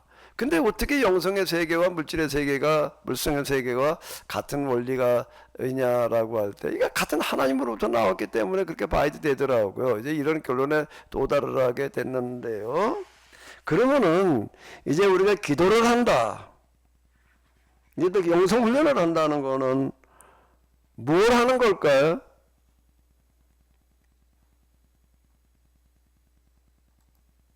자, 여기를 넘어와서 좀 같이 읽어주시기 바랍니다. 요한복음 1장 1절에서 3절인데요. 태초에 말씀이 계시니라. 이 말씀이 하나님과 함께 계셨으니 이 말씀은 곧 하나님이시니라. 그가 태초에 하나님과 함께 계셨고 만물이 그로 말미암아 지은 바 되었으니 지은 것이 하나도 그가 없이는 된 것이 없느니라. 뭐 제가 누차 말씀드린 대로 이 요한복음에 나와 있는 이 말씀이 뭔 뜻인가 하면 예수님이 로고스다. 로고스라는 얘기는 법이라는 얘기거든요. 이성, 법, 이렇게 원리로 얘기를 할 수가 있는데, 그 요한복음에 참 놀라운 게, 참 예수님을 예수님을 로고스라고 얘기를 했다는 거가 너무 놀라운 거예요. 야, 예수님이 로고스다. 로고스로 예수님을 얘기했다는 게 진짜 너무 놀라운 건데. 또 갈라디아서 6장 7절 이런 거가 영성의 원리라고는 생각을 해본 적이 없었는데요. 스스로 속지 말라. 하나님은 업신여김을 받지 아니하시나니 사람이 무엇으로 심든지 그대로 거두리라. 제가 뭐 콩 심는데 콩 나고 팥 심는데 팥 난다 이제 이런 얘기를 하는데요. 결국 영성 훈련을 받는다. 영성에 좀 관심을 가진 사람이 된다라고 하는 거는 뭘 하는 건가라고 하게 되면은 하나님께서 만들어 놓으신 세상의 원리와 이치 법을 따르는 거예요. 근데 그럼 그 영성훈련 할 게 뭐 있어? 그거 뭐 그냥 하면 되네. 그냥 하나님 그 만든 세상 법대로 그냥 살면 되는 거지. 그 뭐 영성훈련은 그때 왜 필요하냐라고 생각을 할 수가 있는데 왜 필요할까요? 영성훈련이. 아니 영성의 세계가 영성 결론이 심는 대로 거둔 거라고 한다면은 콩 심는 데 콩 나고 팥 심는 데 팥 나는 거라고 한다면 그냥 콩 심고 팥 심으면 되는 거지. 영성 훈련은 뭐 하는 데 필요하냐 이렇게 생각할 수가 있습니다. 영성 훈련은 여기에 왜 필요할까요? 콩농사 짓고 팥농사 짓는데 영성 훈련이 왜 필요하죠?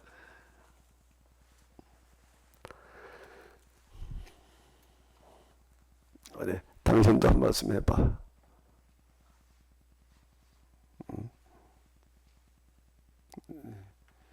오프라인으로 유일하게 참석해 있으니까 한 말씀 해야지. 오 목사님. 네. 영성훈련이 왜 필요하지?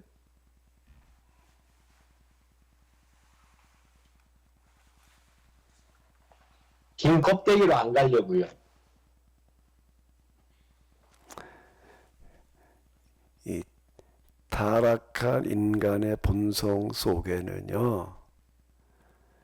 타락한 인간의 본성 속에는 뭐가 누구나 할 것 없이 잠재되어져 있는가라고 하게 되면은요. 심은 것보다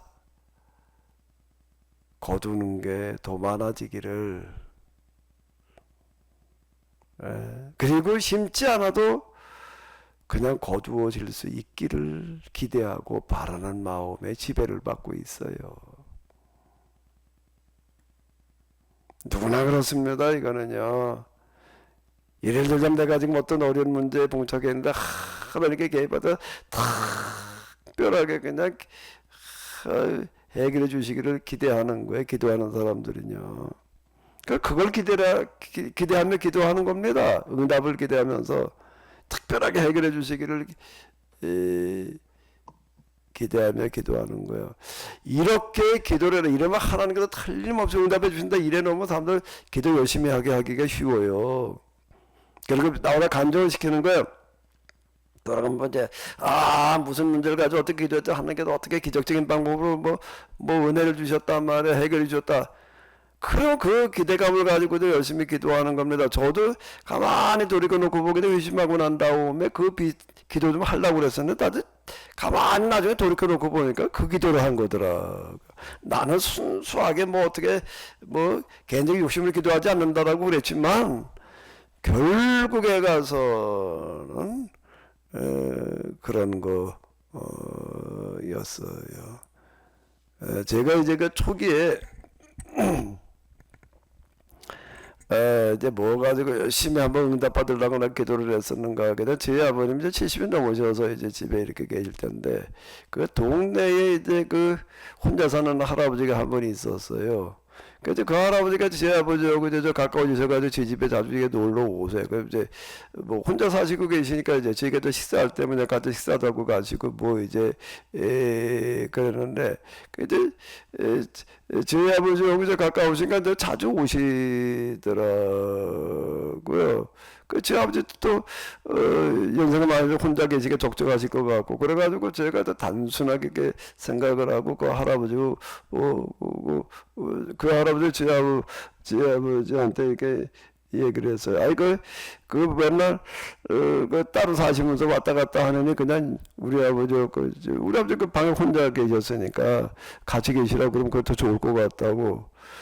그랬더니 할아버지가 굉장히 좋아하더라고요. 아, 좋지. 거기 뭐 밥도 얻어 먹고 뭐냐 그러고 할 것 같으니까 이제 그런데 어쨌든 그럼 문제될 게 없겠다. 뭐 이렇게 생각을 했어요. 제 어머니한테도 조금 이제 또 한참 제가 좀 말품을 팔았죠. 그때 교회 좀 나가고 그러고 할 때니까 어차피 뭐 하나님의 사랑을 뭐 저기 이렇게 실천해 보자 어쩌다 이제 이루고 이제 뭐 해본 적이 있어요.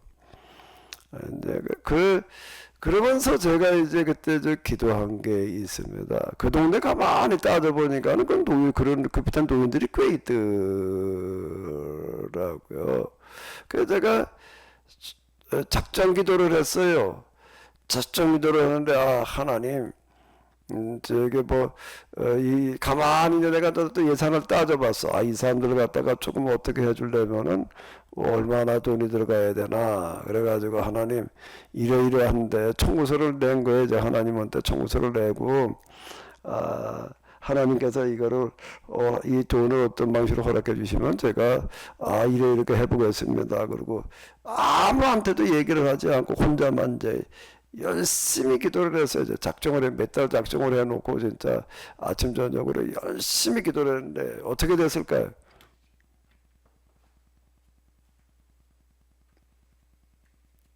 어떻게 됐을까요? 안 됐어요. 하나님 그 돈을 안 주시더라고요. 그래가지고 그냥 허락하시지 않나 보다 그러고 이제 말았는데요. 내가 지금 돌이켜놓고 보니까는요 잘못된 기도였던 거예요. 이것도요. 저는 내 생각에는 그게 순수한 마음으로 기도한다라고 이제 이렇게 생각을 했던 건데, 근데 제가 나름대로 그 해결 방법을 하나님께서 특별한 방법으로 돈을 얼마 해결해 주시면 내가 하겠습니다. 이제 여기가 아니었던 거예요. 여기가 그 부분이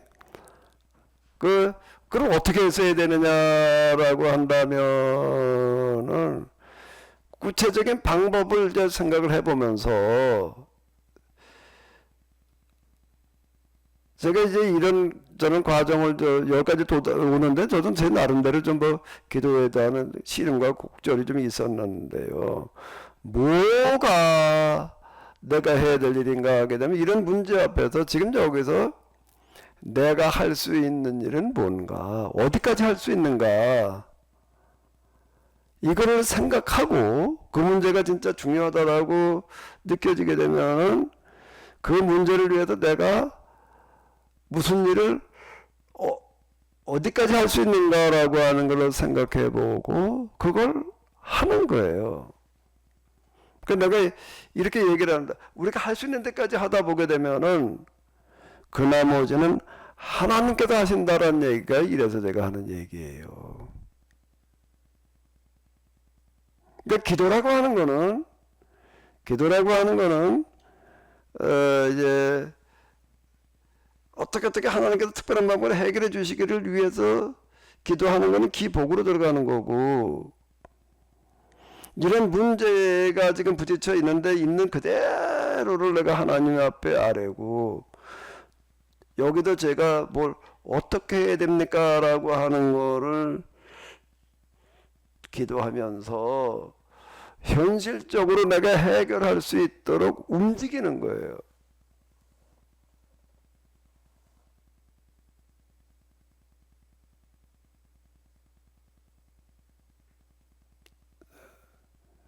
자, 다시요. 우리가 붙였던 당연한 문제들이 많습니다. 근데 하나님께서 이렇게 개입하셔서 특별하게 어떻게 해결되어지기를 구하면은 뭐가 되는 거고요?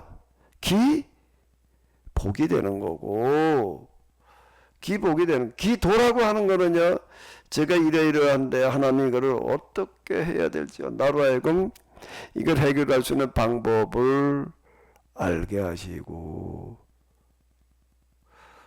그리고 나로 하여금 그 문제를 해결할 수 있도록 도와주시옵소서라고 기도하면서 내가 그럼 지금 여기에서 뭘 할 수 있는가를 아주 현실적으로 따져보고 일단 그걸 하는 거예요.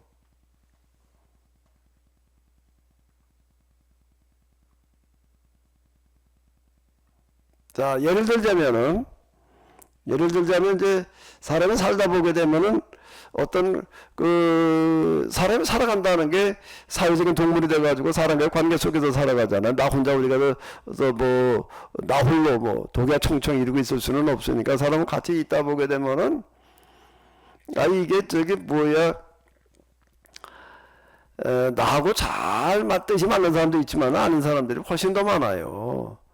그래서 힘들어지는 경우들이 많습니다.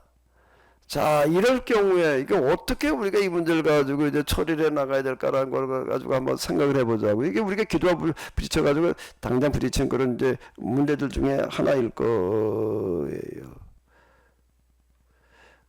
근데 우리는 기도할 때 어떻게 기도하기 쉬운가 하면 내가 누구 때문에 지금 많이 힘들고 뭐 이러한데 그 사람을 하나님께서 고쳐주셔서 그 사람이 바뀌어져 가지고 해결되기를 기대하고 기도하기가 쉽습니다. 남편이 그냥 뭐 술 때문에 말이야 뭐 도박 때문에 가지고 그냥 뭐 어떠고 한데 말이야 남편이 바뀌어져 가지고서 뭐 어떻게 되게 기도하는 그런 경우들이 이제 많이 있을 수 있지요. 그런데 하나님께서 응답을 하시기는 하는데 내가 기대하는 대로 하나님께서 어느 날 손을 봐가지고 그 사람이 남편이 확 바뀌어가지고서 새 사람이 되어지는 방식으로가 아니라 대부분의 경우에 어떻게 해요? 내가 어떻게 하느냐에 따라서 이게 결정이 되어진다라고 하는 겁니다. 그 문제 앞에서 하나님 상황이 이러이러한데 내가 여기서 뭘 어떻게 해야 될지요 라고 하는 걸 진지하게 구하면서요. 뭘 어떻게 해야 될지를 진지하게 구하고 그런다고 해도 하나님께 뭐 이렇게 이걸 이렇게 해라 저걸 저렇게 해라 이렇게 지시하시는 경우는 거의 드물 거예요. 그러니까 깨달아 알게 하시는 건데 그러다 보면 이제 성경 구절 뭐 아니면은 뭐 설교 들은 거 뭐 기타 들 필요하면 이제 상담도 하고요. 그렇게 한 다음에 나는 그러면 이 문제 해결을 위해서 뭘 할 수가 있는가를 어디까지 할 수 있는가를 진지하게 생각을 하고 그걸 뭘로 옮기는 거예요? 실천으로 옮기는 거예요. 내가 할 수 있는 거는 하는 거예요. 그 다음 그 나머지는 하나님께서 하시는 거다라고 하는 겁니다. 이게 기도의 원리인 것 같아요. 제가 이해하고 있기로는요. 목사님, 이 기도의 원리가 영성 훈련인 거죠? 자, 다시요. 방금 말씀하신 이 기도의 원리가 우리가 지금 해나가려고 하고 있는 영성 훈련인 거죠? 영성을 전반에 다 우리가 사람과 관계 때문에 힘들어지는 경우들이 이제 있으니까. 그러면 목사님 이게 우리 맨 처음에 오늘 강의 시작하실 때 기도할 때 가장 중요한 지침이 먼저 하나님의 나라와 하나님의 의를 구하는 것인데 이것을 어떻게 매치를 시킬 수 있을까요, 목사님? 자, 하나님 나라와 그 의를 구하는 거는 원론이고 진지하게 그런 마음으로 가지고 기도하는 거고요. 그 다음에 그 다음 단계는 뭔가 하면 나는 그러면은 아까 제가 말씀드린 대로 하나님 나라와 그 의를 구한다는 거는 정치, 경제, 세계, 제도와 법 속에 하나님의 통치가 임하는 거예요. 정말 그걸 통해 가지고 전쟁이 사라지고 기근이 사라지고 하는 걸 간절한 마음으로 기도하는 거고요. 그거는요. 그러면 그거를 위해서 그거를 위해서 그럼 나는 거기 직접 내가 개입할 게 없어요. 세계 정치 무대에 내가 무슨 영향력을 끼쳐요, 내가요. 어? 그건 하나님께서 그렇게 진작에도 누군가를 통해서 하실 일이고 어떤 방식으로 하실 일. 그러면 나는 지금 오늘 여기서 내가 있는 내 현장에서 하나님의 통치가 어떻게 임하게 할 것인가라는 걸 가지고 고민해야 되는 건 이제 내 문제로 들어오는 거예요. 내 문제로 들어와가지고 오늘 하루 내가 살아야 되잖아요. 갈등 있는 남편과의 관계 속에서 기타 등등 여러 가지 문제 속에서 내가 직장에 나가서 또 뭐 불편한 사람들 여러 가지 많이 있을 거예요. 이걸 이제 어떻게 해결해야 될 거냐라는 문제 앞에 부딪히잖아요. 하나님 나라 그러니까 이루어지게 기억은 내 문제 기도하지 말라는 얘기가 아니라 그건 상관없다는 얘기가 아니라 이제 다시 끌고 들어가는 건데 원론으로는 이 땅에 하나님 나라와 그의가 임하기를 구하는 거고 강론으로 들어와서는 이제 내 문제가 되는 거야. 나는 지금 이러이러한 문제 앞에 서 있는데 이거를 내가 지금 어떻게 풀어가야 될지를 도우심을 구하는 거야. 하나님께서 그냥 직접 오셔서 이런 문제를 다 해결해 주시기를 구하는 거 말고 그렇게 기도하기가 쉬워요. 나는 지금 뭘 어떻게 해야 되느냐는 걸 가지고 이제 고민하고 실험하다가 보게 되면 그럼 내가 뭘 할 수 있는가? 이 부분이요. 제가 이제 몇 번 예화로 들은 거가 있는데, 이제 조금 관계 문제니까 제가 이제 다시 말씀을 드리게 되면은, 자, 어떤 사람이 이제 양자로 갔는데, 어떤 목사님의 양자로 갔는데, 그 집에 이제 딸만 있어가지고 이제 양자로 간 거예요. 이제 친척으로 양자로 갔는데, 그 딸들은 나이가 많아가지고 가니까 얼굴도 몰라요. 그때 몇십 년 만에 이제 그 누나가 나타난 거예요. 자기가 갔을 때는 혼자 가출한 상태, 이제 10대에 가출이 돼가지고, 그러고 있다 몇십만 년에 나타나가지고서 그냥 뭐, 누나의 동생을 뭐 잘 좋았는데, 어느 날부터 이 누나 때문에 이제 힘들어지는 거예요. 그분이 저한테 와가지고서 이제, 그 누나하고 통화한 녹음을 틀어주는데요. 나는 그 사람의 입에서 그렇게 진짜 저질적인 욕설과 저주, 험담이 쏟아져 나온다는 거는 난 내가 놀랐어요. 야, 사람의 입에서 이런 말이 나올 수가 있구나 말이야. 근데 이걸 표현이 잘 안 돼. 옮기기가 참 어려운데 어쨌든 그렇게 견딜 수가 없다는 거예요. 전화가 한 번 왔다 하면 몇 시간째 통화를 해야 되고 이 누나 때문에 견딜 수가 없다. 이걸 어떻게 해야 되냐. 뭐 전화 폭력에 시달려 가지고 이제 견딜 수가 없는데 경찰에 갔더니 경찰에서도 와서 하지 않은 한 뭐 어떻게 법에선 처리할 방법이 없다 말이야. 뭐 이제 제가 그래서 기도밖에 답이 없다 그랬죠. 뭐 저한테 와서 얘기를 하기를 그 누나를 위해서 그 문제를 위해서 기도해라. 누나를 위해서 그 문제를 위해서 기도해라. 그 경찰에도 답이 없고 뭐 내가 해결할 방법도 기도하는 수밖에 없다. 그 열심히 기도를 해라. 이제 그랬어요. 그랬더니 그 뭐 좀 특별한 방법이 있나라고 기대를 하고 있다가 기도해라 그랬더니 좀 실망스러운 얼굴이더라고요. 그 어쨌든 기도 기도를 안 했겠어요?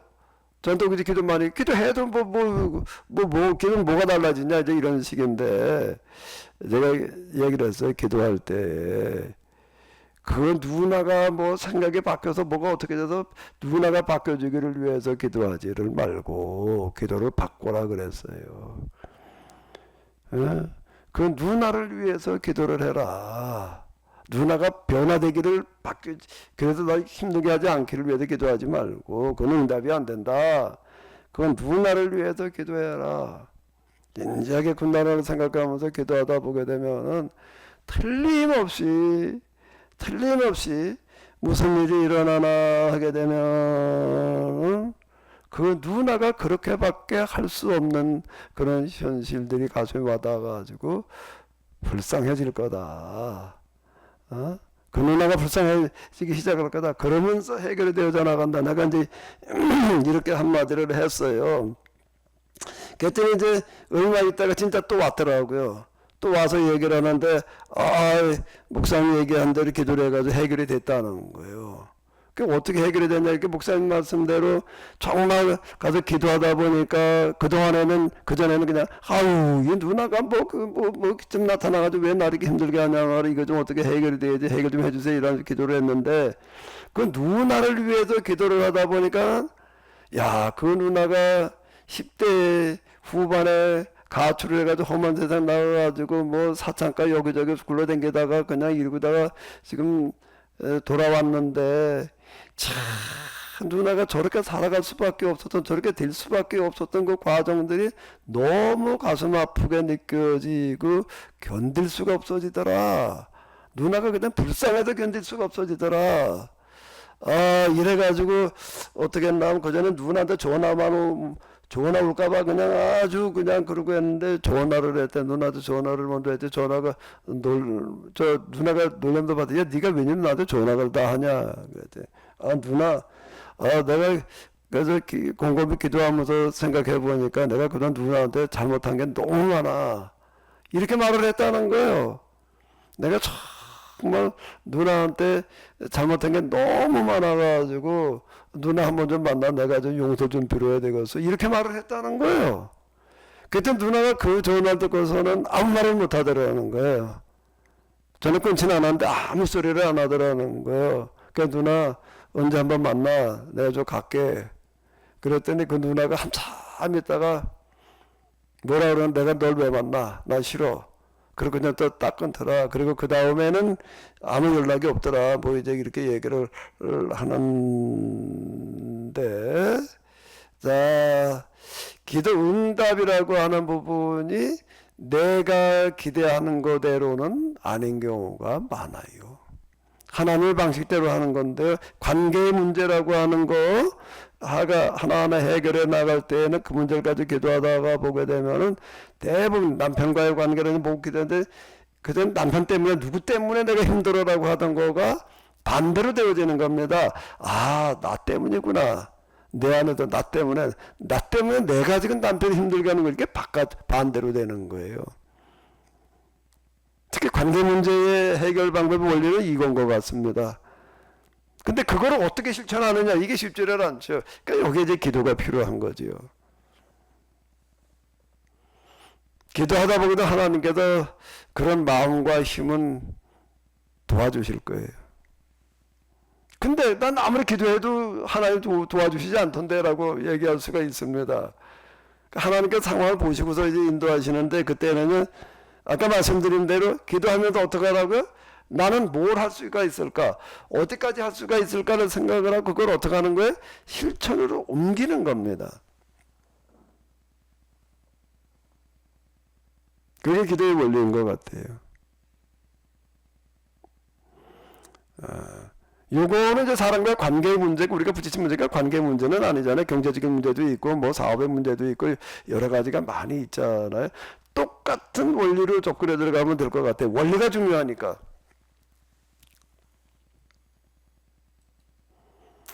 원리가 중요한 건데, 하나님 앞에, 자, 요게 이제 원리가 이런 거예요. 어떤 문제가 됐든지 간에, 인간관계 문제, 경제적인 문제, 기타 등등 뭐 자식의 문제든지 간에 뭐든지 다 똑같은 얘기가 되는 건데요. 있는 그대로를 하나님께 아뢰는 겁니다. 생각하고 있는 거하고 말로다가 꼭 입술로 소리 안 내도 괜찮을 수 있는데요. 제가 지난번에 말씀드린 대로 가능하면 입으로 소리를 내라. 그럼 그게 내 귀로 들리잖아요. 조그맣게라도. 마음으로 생각하면서 아무 말도 안 한 거하고 입술로 소리 내가지고 내 귀로 들은 거하고는, 이게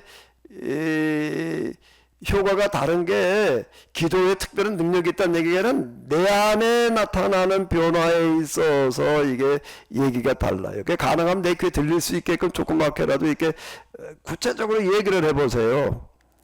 구체적으로 얘기를 하나님 앞에 있는 그대로를 아뢰는 거예요. 내가 이해하고 있는 범위 내에서, 알고 있는 범위 내에서 얘기를 하는 거예요.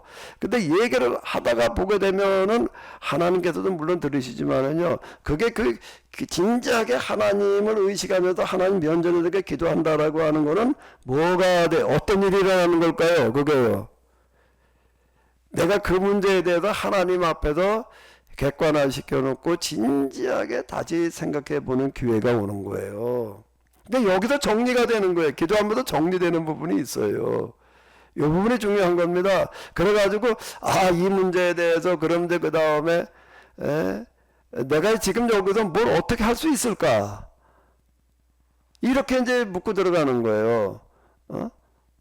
하나님 여기서 제가 뭘 어떻게 좀 할 수 있는 게 있을지요. 나로 하여금 깨달아 이렇게 해주십시오 저렇게 해주십시오가 아니라 그런 경우는 거의 없으니까요. 그래가지고 뭐 꿈으로 뭐 음성으로 내가 응답 받겠다 이러면 꼭 거기에 마귀가 개입합니다. 그거는요. 마귀가 개입하게 돼요. 그렇게 하게 되면 대부분의 경우에 나로 하여금 이 문제에 대해서 내가 올바로 깨달아 알게 하시고 또 그 다음에 올바른 판단 내릴 수 있도록 도와주시옵소서. 그리고 그렇게 할 수 있도록 그리고 이렇게 끌고 나가시면 될 거예요.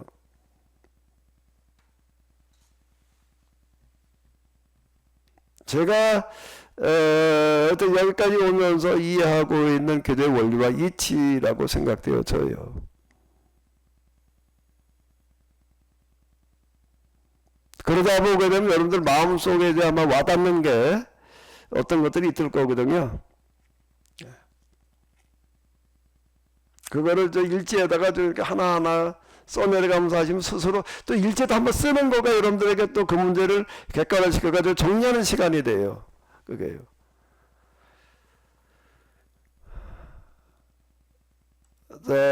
뭐 여기까지 말씀드렸는데 좀 도움이 되실려는지 모르겠고요.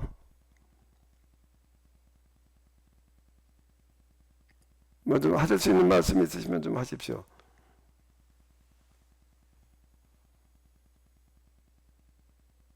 목사 오늘 그 말씀을 이렇게 종합해서 정리해보면 이게 목사님께 초점을 맞춰보면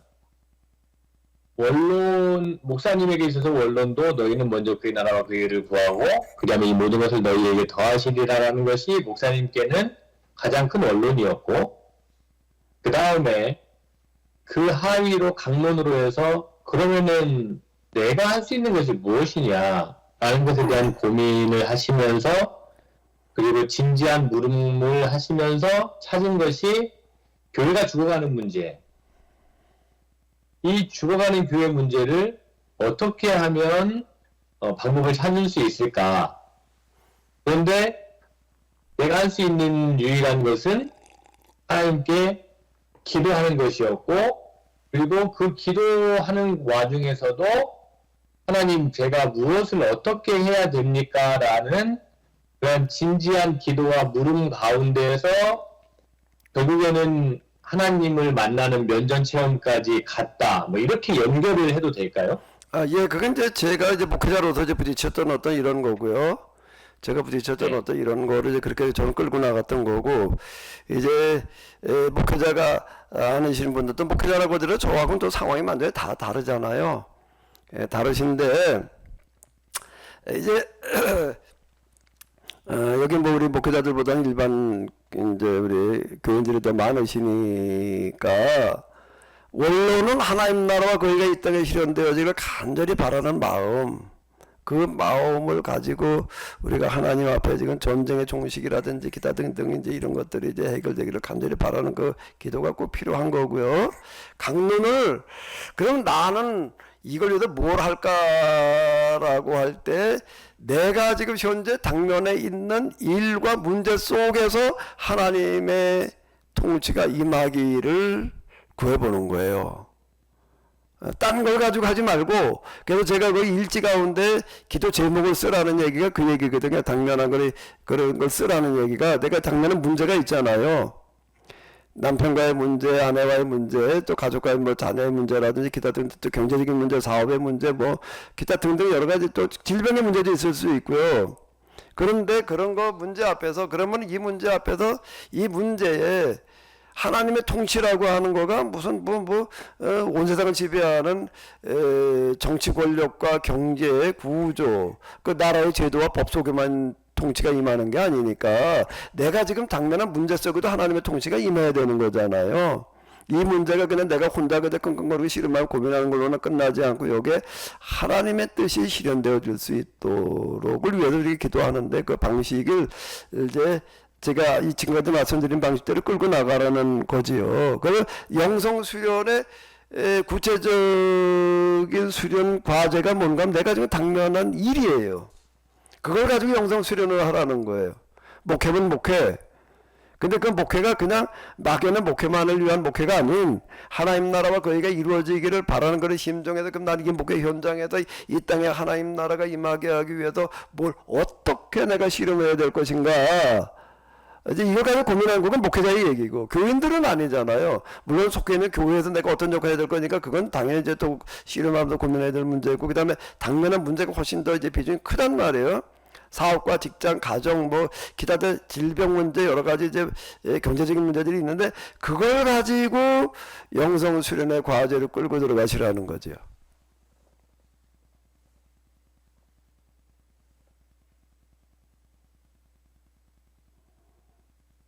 자, 좀 충분히 잘 전달이 됐는지 모르겠는데요.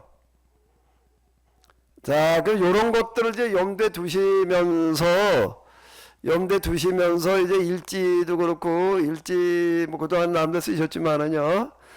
이제 이게 뭘 내가 어떻게 기도를 해야 되겠구나라는 걸 이제 한번 염두에 주시면서 한번 같이 실험해 보세요.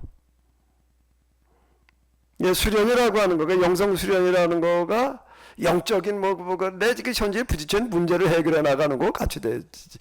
내가 지금 부딪힌 문제를 하나님의 방식으로 해결해 나가는 것과 결부되어져 있는 거예요.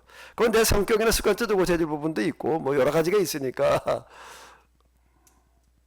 여러분들이 당면에 있는 문제, 힘들게 하는 문제 그걸 가지고 실험을 하시라는 얘기가 되는 거죠. 예, 목사님, 목사님 전에 그 침묵에 대해서 많이 말씀하셨는데, 오늘 말씀하신 것과 침묵의 관계에 대해서는 어떻게 말씀을 해주시나요? 침묵은 그리고 공동체로 있을 때, 기도 중에 이제 하는 침묵. 공동체 같이 와 있을 때, 이제 강좌 들은 것들이 있잖아요. 그것들 염두에 두면서 딴 생각하지 말고,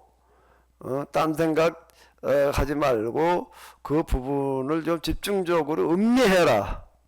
그런 의미예요. 그런 의미.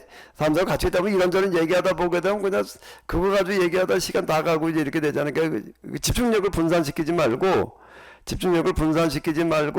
이제 강좌를 끌고 나가는 내용을 묵상을 하면서 거기에 이제 올인해라.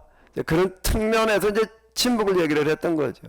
침묵 자체가 무슨 의미가 있다는 얘기가 아니고 그리고 어디쯤 가다 보기도 침묵의 단계라는 것도 있긴 있거든요. 네, 근데 이제 기도를 예를 들어 2시간을 한다, 3시간을 한다 할 때 이 지금 하나의 주제를 가지고 해야 되는 건지 그 시간을 어떻게 써야 되는 건지에 대해서 굉장히 그것도 아직 혼란스럽거든요. 원론적인 부분이 들어가야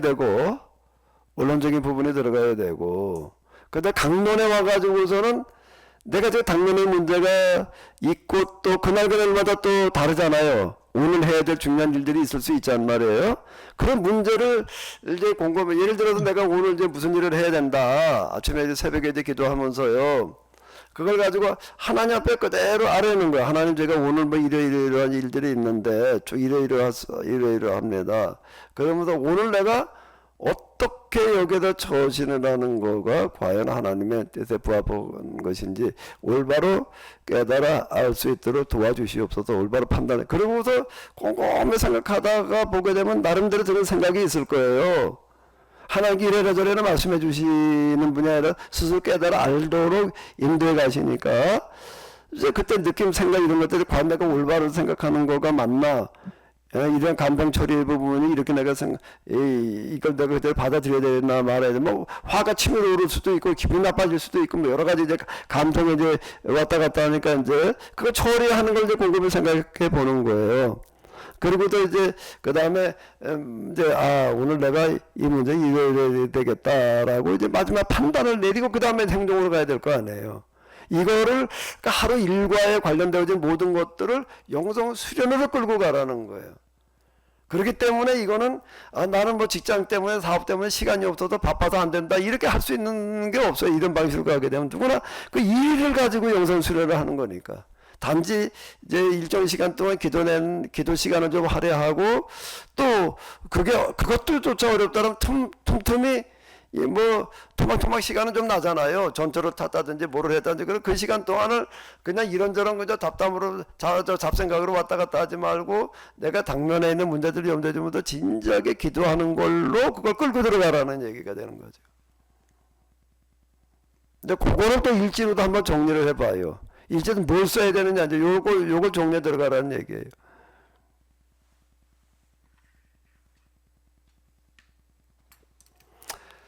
예, 목사님, 시간이 좀 지나간 것 저희가 지금 같으네. 가장 크고 예. 당면한 문제를 생각해 보니까 예, 그 마지막으로 하나 영성 훈련을 얘기해봐요.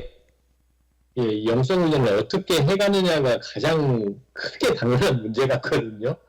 이걸 어떻게 풀어가야 될지를 참 이게 고민이 되고 어렵네요. 정말 어렵네요, 목사님. 들으면 들을수록. 잠깐만 다시 한번 얘기를 해보세요.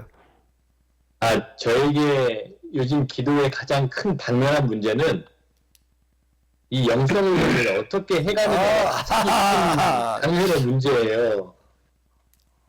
어떤 뭐 개인적으로 뭐 건강의 문제나 경제의 문제나 뭐 목회의 문제나 뭐 자녀의 문제나 아내의 문제나 뭐 형제 이게 다 뒷전이고 물론 이제 국가가 워낙에 위급한 상황이긴 하지만 그거보다 더 요즘에 초미의 관심이 이 영성 훈련을 어떻게 해가느냐가 저한테 가장 크게 당면한 문제여서 정말 어렵네요, 목사님. 정말 어렵습니다.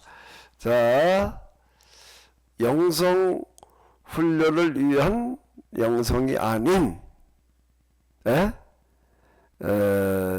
지금 이제 이 영성 훈련을 위한 기도, 영성 훈련을 위한 훈련이 수도원 역사 내내 이어져 왔다는 거예요. 근데 그거 자체, 영성 자체가 목적을 가지고 해가지고도 실현시킨다는 거는 굉장히 어려워요. 뭔가라고 하게 되면은 일이에요. 당면한 일. 그거가 지금 목사님이 목회라고 하는 당면 과제가 있잖아요. 근데 그거를 어떻게 내가 기도의 차원으로 영성의 차원으로 승화시킬까를 가지고 씨름을 해요. 영성 훈련을 제대로 해봐야 되겠다라는 그건 이제 영성 훈련을 이끌어오는 사람에 따라 다 달라요. 기도를 뭐 어떻게 해라, 뭐 심지어 어떻게 이렇게 끌고 나갈지요. 제가 이제 그동안 경험한 바에 의하면은 영성을 내가 어떻게 올바로 해봐야 되겠다라고 하는 그런 노력이 뭘로 나타나고 표현되어야 되는가 하면 목사님이 목회자잖아요. 목회자로도 내가 지금 당면한 목사로서 이번 주 설교를 이번 주 내가 한 주간의 교회 관리 기타 등등 운영 교인들과 뭐 기타 등등 이제 접촉해야 될 그런 문제들 많이 있을 거 아니에요. 신방 여러 가지 이런 것들이 어떻게 기도의 차원으로 내가 이거를 승화시켜 나갈 수 있을까? 하나님께서 함께 하실 만한 그런 설교, 함께 하실 만한 목사로서의 하루하루 일과가 될까를 가지고 고민하며 씨름을 해봐요. 그게 올바른 영성에 이르는 길이에요. 답이 됐는지 모르겠네. 좀 이해가 되셨어요, 오 목사님? 네, 이해가 좀 됐어요. 그 오 목사님은 잘 해내실 수 있을 것 같아요. 그걸 영성 훈련을 제대로 해보자라고 하는 생각을 가지고 고민이시라면, 그게 제 가장 큰 어떤 그런 관심이 있으라면, 그거를 영성 훈련을 위한 영성 훈련이 아닌 하나님의 뜻이 목사님의 목회 현장에서 구현되기 위한 훈련으로 들어가세요. 제가 이해하기로는 그게 지름길일 것 같아요. 그리고 목사님 잘 해내실 수 있을 거예요.